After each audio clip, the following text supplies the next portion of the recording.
Hoy nos adentramos en la filosofía de Josiah Royce. Puede que suene menos que su contemporáneo William James, ¿verdad? Sí, bastante menos mediático, pero es una figura clave, fundamental para entender el idealismo americano. Totalmente. Y pensar que nace en la California de la fiebre del oro, en 1855. Exacto. Ese ambiente, ¿no? Tan de individualismo a tope, pero a la vez de necesitar crear comunidad de la nada. Claro, ese crisol. Y parece que eso le marca. Sí, porque su proyecto filosófico fue súper ambicioso, ¿no? Intentar como encajar la experiencia individual en un todo, en algo más grande y coherente. Justo. Y esa es un poco nuestra idea hoy, ¿verdad? A partir de las fuentes que hemos manejado, que analizan su obra, pues explorar esas ideas centrales. Vale. Su visión del idealismo, que es muy suya, ¿eh? Ese concepto tan potente de lealtad y, claro, la importancia que le da a la comunidad. Queremos entender su pensamiento, pero también, bueno, ver qué nos dice hoy, si tiene alguna relevancia actual. Perfecto, pues si te parece, empezamos situándolo un poco. Lo básico. Vale. Orígenes en California. Familia pionera, su madre parece que fue importante. Sí, Sarah Eleanor Baylis Royce, muy religiosa, metodista. Ah, mira. Y luego, su carrerón intelectual. Berkeley, luego Alemania. Ahí es donde se empapa del idealismo, ¿no? Claro. Leipzig, Göttingen. Toma contacto con Lotze, con Hegel. La filosofía alemana clásica le influye muchísimo. Y de ahí a Johns Hopkins para el doctorado. ¿Y el salto a Harvard? En 1882. Y ojo, recomendado por William James. ¡Anda! El amigo y rival. ¡Exacto! Y es en Harvard donde desarrolla casi toda su obra, rodeado de gigantes. James, Peirce, Santayana. ¡Qué plantel! Impresionante. Llega a ser presidente de la American Philosophical Association. Y no hay que olvidar, aunque su filosofía lo eclipsara, su faceta de historiador de California. Ah, es verdad. Y bueno, parece que su vida personal también tuvo sus sombras, ¿no? Tragedias familiares, problemas de salud. Sí, la muerte de algunos hijos, una posible crisis nerviosa, y eso parece que profundizó su reflexión sobre el sufrimiento, la ética, la religión. Entiendo. Y en ese contexto intelectual, ¿cómo encaja él? Porque era la época dorada del pragmatismo. Pues precisamente como el gran campeón del idealismo frente al pragmatismo reinante de James. Una tensión constante. Una tensión creativa, un diálogo fundamental. Amigos, pero antagonistas intelectuales. Eso definió mucho la filosofía americana de la época. Y otra cosa importante. Dime. Su papel en la lógica, influido por Peirce y Kempe. Contribuyó al desarrollo de la lógica formal en EUU. Formó a lógicos importantes como C.I. Lewis o Schaeffer. O sea que no era solo un metafísico abstracto. Para nada. Tenía muchas facetas. Incluso Roosevelt citó un ensayo suyo en el 36. Vaya. Bueno, pues vamos a meternos en harina con su metafísica. Ese idealismo absoluto. ¿Cómo lo podemos explicar de forma sencilla? Sencillo. A ver, la idea central es que la realidad última, lo que es de verdad, no son cosas materiales separadas, sino experiencia. Experiencia. Como lo que sentimos o pensamos. Algo así, pero no solo la nuestra, individual y finita. Para Royce, toda experiencia, todo significado, está unificado en una especie de conciencia absoluta. Una mente infinita, le llama. Eso es, o intérprete infinito, o incluso persona absoluta. Es una mente que contiene todas nuestras mentes finitas, pero que va más allá. Es el todo del que formamos parte. Hay una frase suya que citan las fuentes, ¿no? Ser es. Ser es ser singularmente relacionado con un todo. Exacto. Esa frase es clave. Define nuestra existencia como radicalmente relacional. No somos islas. Vale, la idea es potente, pero ¿cómo justifica él la existencia de esa mente absoluta? Suena un poco especulativo. Bueno, él desarrolla varios argumentos, pero el más famoso, y quizás el más interesante, es el que parte de la existencia del error. El argumento del error. A ver, cuéntame eso. Piensa en algo simple. ¿Cómo sabes tú que te has equivocado en algo? Que una idea tuya es falsa. Pues porque descubro la verdad, o porque alguien me corrige, o porque veo que no funciona. Vale, pero para poder reconocer algo como un error, como una desviación de la verdad, necesitas tener, aunque sea implícitamente, una idea de cuál es la verdad sobre ese asunto. Un estándar, ¿no? Entiendo. Necesito una referencia. Eso es. Como saber que una línea está torcida porque sabes lo que es una línea recta. Pues Royce dice, el mero hecho de que podamos pensar «me he equivocado» Implica que nuestra mente finita está, de algún modo, conectada a una verdad más amplia, a un sistema completo de ideas verdaderas. ¿Y ese sistema completo? Solo puede existir, según él, en una mente que lo conozca en su totalidad, una mente que abarque toda la verdad. Y esa es la mente absoluta. O sea que sin esa mente absoluta, ni siquiera podríamos reconocer nuestros propios errores como errores. Exactamente. Su frase era algo como: el error es real solo en cuanto es conocido como tal por una conciencia que lo trasciende. Esa conciencia superior es la que da sentido incluso a nuestras equivocaciones. Entendido. Pero entonces la pregunta que surge es, ¿este absoluto es Dios? ¿El Dios de la Biblia, por ejemplo? Ah, buena pregunta. Y la respuesta es no exactamente. Es una distinción importante. A ver. El absoluto de Royce no es tanto el Dios personal y creador de la teología tradicional, sino más bien una necesidad lógica y epistemológica. Es lo que garantiza que el mundo tenga sentido, que la verdad sea posible. Es más una función que una persona, entonces. Bueno, él sí lo llama persona absoluta o intérprete infinito. Lo ve más como una mente viva, cuya vida es la totalidad de la experiencia interpretada, que como una idea abstracta tipo Hegel. Es como una comunidad de interpretación perfecta y completa. Ya. Pero claro, esto le costó críticas. A muchos contemporáneos les sonaba demasiado abstracto, raro, teológicamente, ¿sabes? Poco convincente frente al pragmatismo, que iba más a lo práctico. Me imagino. Fascinante de todas formas. Y toda esta construcción metafísica, esta idea del todo y la interpretación, ¿cómo aterriza en la ética? Porque ahí entra su concepto estrella, ¿no? La lealtad. Justo. Aquí es donde Royce conecta todo de forma muy original. Su libro clave es La filosofía de la lealtad, de 1908. Y ahí propone la lealtad como la virtud ética fundamental. Pero, ¿qué entiende él por lealtad?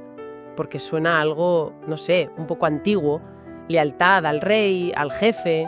Ojo, no, nada de lealtad ciega o sumisa. La define de una forma muy precisa. Es, a ver si lo recuerdo bien, la voluntad devota, práctica y reflexiva de una persona de servir a una causa que trasciende al individuo. Vale. Voluntad, práctica, reflexiva. En comunión con otros que comparten esa misma causa. Esos elementos son clave. Voluntad activa, reflexión, no es ciega, una causa más grande que uno mismo y la dimensión comunitaria, hacerlo con otros. O sea que no es un mero sentimiento de apego. Para nada. Implica compromiso, acción consciente y sobre todo esa causa compartida. Es, como decías antes, casi un antídoto contra el puro egoísmo. Es que la lealtad para Royce es lo que nos hace realmente individuos morales. Totalmente. No nos realizamos en el aislamiento, dice él, sino comprometiéndonos activamente con causas valiosas que nos unen a otros. La verdadera individualidad florece en la dedicación a algo que nos supera. Vale, pero surge una duda inevitable. Hay causas y causas. Uno puede ser muy leal a una causa terrible, ¿no? A un grupo fanático, por ejemplo. Claro. Y Royce es muy consciente de eso. Por eso introduce un principio superior, un filtro ético. Lealtad a la lealtad. Lealtad a la lealtad. ¿Cómo funciona eso? Significa que solo debemos ser leales a aquellas causas que, por su propia naturaleza, promueven y refuerzan la capacidad de ser leal en todas las personas, dentro y fuera de nuestro grupo. Ah, entiendo. O sea, causas que unan, que construyan puentes. Exacto. Causas que permitan que otras lealtades valiosas puedan florecer. Y al revés, debemos rechazar activamente cualquier causa que exija traicionar, dividir o destruir la capacidad de lealtad en otros. Es un criterio potentísimo contra el fanatismo. Sí, es un principio universalizable. Busca causas que expandan la comunidad moral, no que la restrinjan. Y esto nos lleva de cabeza a su idea de comunidad, porque no es solo un grupo de gente, ¿verdad? No, en absoluto. La comunidad, esa causa compartida, que luego llamará la comunidad amada o la iglesia invisible, no es algo externo, una estructura dada. Es algo que se construye y se mantiene día a día a través de las prácticas leales de sus miembros. Se crea con la lealtad. Exacto. Y aquí se nota la influencia de Peirce y su idea de comunidad de interpretación. Somos comunidad porque compartimos una memoria interpretada, unas historias y sobre todo una esperanza, un proyecto común hacia el futuro. Es un proceso vivo. Un proceso vivo de interpretación y servicio mutuo. Y es increíble, como decíamos antes, que Martin Luther King Jr. tomara prestado ese término, comunidad amada, de Royce. Le da una fuerza histórica brutal. Sin duda, muestra la potencia de la idea. Y esta visión de la comunidad está también en su filosofía de la religión, sobre todo al final de su vida, en el problema del cristianismo. ¿Cómo lo enfoca ahí? Pues, para Royce, la esencia de la religión no está tanto en los dogmas o en la fe individual, sino en la experiencia vivida de la comunidad. ¿Qué tipo de experiencias? El amor que redime, el servicio desinteresado, la expiación compartida de una falta. Para él, esas son como ventanas a esa comunidad amada, a esa iglesia invisible que une a todos los que buscan la verdad y practican la lealtad, más allá de las religiones concretas. Entiendo, es una visión muy experiencial y comunitaria de lo religioso. Mucho. Pero claro, si la comunidad es tan central, ¿qué pasa con el mal? ¿Con el sufrimiento, la traición, todo lo que rompe la comunidad? Royce no lo niega, ¿eh? El mal es terriblemente real para él. Lo ve precisamente como eso, como una traición a la comunidad, una ruptura de la lealtad. ¿Y cómo se resuelve o no se resuelve? En su visión idealista, el mal no tiene la última palabra. La mente absoluta o la comunidad absoluta no es que ignore el mal, sino que lo integra, lo asume, lo recuerda y lo redime al incluirlo en un patrón de significado más amplio y finalmente triunfante. Lo transforma. Sí, el mal es real, pero es superado y transformado en el proceso mismo de construir esa comunidad redentora. Es una visión, exigente, quizá demasiado optimista para algunos, pero coherente con su sistema idealista. Sí, desde luego es coherente. Y metodológicamente, ¿cómo trabajaba Royce? Parece un pensador muy sistemático, ¿no? Sí, lo era. Combinaba una erudición histórica muy sólida, sobre todo de filosofía alemana, pero también anglosajona, con un esfuerzo constante por construir un sistema coherente. ¿Y su método? Pues, análisis de conceptos, mucha reconstrucción histórica de debates filosóficos y argumentación lógica paso a paso. Y aunque fuera idealista, no estaba aislado. Dialogaba mucho con los pragmatistas, ¿no? Constantemente. Sobre todo con James y Peirce. Era un diálogo crítico, claro, pero diálogo al fin y al cabo. E incluso integró cosas como esa idea de la voluntad de interpretar en sus últimas obras, que suena un poco pragmatista, reconociendo el papel de la elección, de la acción. Muy interesante. Hablemos ahora un poco de su legado. Fue importante en su momento, ¿no? Formó a gente. Sí, presidió la APA, tuvo alumnos influyentes como C.I. Lewis, Lovejoy, Mary Whitton Calkins. Su pensamiento sobre la comunidad y la ética social dejó huella en los debates de la época. Pero luego, parece que se le olvidó un poco. ¿Por qué? Bueno, el viento filosófico cambió de dirección, el pragmatismo se consolidó y luego llegaron el positivismo lógico, la filosofía analítica, y el idealismo sistemático de Royce empezó a verse como algo decimonónico, superado. ¿Y qué se le criticaba concretamente? Pues a veces su estilo, considerado denso, un poco opaco. Ya. Su propia metafísica idealista, que chocaba con el espíritu más científico y empirista que se imponía. También su visión del mal, esa teodicea, que a algunos les parecía demasiado optimista o abstracta frente a las guerras mundiales, el horror del siglo XX. Entiendo. Y quizás como crítica más de fondo, que no prestaba suficiente atención a las condiciones materiales, económicas, a las estructuras de poder que también configuran la vida social. Comprensible. Pero decías al principio que ahora hay un cierto renacimiento, ¿no? Un interés renovado. Sí, es cierto. Desde los años 80 más o menos, ha habido una recuperación importante. Hay estudiosos, una Josiah Royce Society. ¿Y a qué se debe?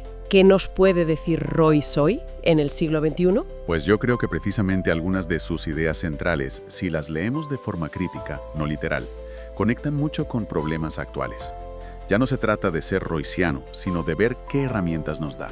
Por ejemplo, danos algunas aplicaciones concretas. A ver, pensemos en la crisis de la democracia, la polarización que sufrimos. Uf, tema candente. Pues la idea de Royce de lealtad a la lealtad, de comprometernos con causas que unen y que fomentan la capacidad de compromiso en todos, ofrece un lenguaje ético muy necesario. Nos recuerda que la ciudadanía es más que votar o defender mi interés, requiere una virtud cívica, un compromiso con el bien común. Lealtad crítica a instituciones inclusivas, decían las fuentes. Exacto. o piensa en la ética ya sea personal o en las organizaciones. Su idea de lealtad a causas que nos trascienden. Como la sostenibilidad. Por ejemplo, la crisis climática pide a gritos una lealtad intergeneracional, ¿no? Una causa que va mucho más allá de nosotros. O en el mundo digital. A ver. La idea de Royce de una comunidad de interpretación, basada en buscar juntos la verdad y el sentido, es un ideal potentísimo contra la desinformación, las fake news, las burbujas de filtro, la agresividad en redes. Necesitamos esa voluntad de interpretarnos bien, de buscar un terreno común. Es verdad, esa idea de comunidad de interpretación resuena un montón hoy. Y también lo que decías de su visión relacional del yo, ¿no? Como un freno al individualismo extremo. Justo. En una época a veces tildada de narcisista, de fragmentación, Royce nos recuerda que ser es estar relacionado, que nos construimos en comunidad, a través de la lealtad. Es una vacuna contra el aislamiento y la falta de sentido. Ya. Incluso su forma de ver el mal como traición a la comunidad y la redención como reparación puede tener ecos en enfoques como la justicia restaurativa. ¡Qué interesante!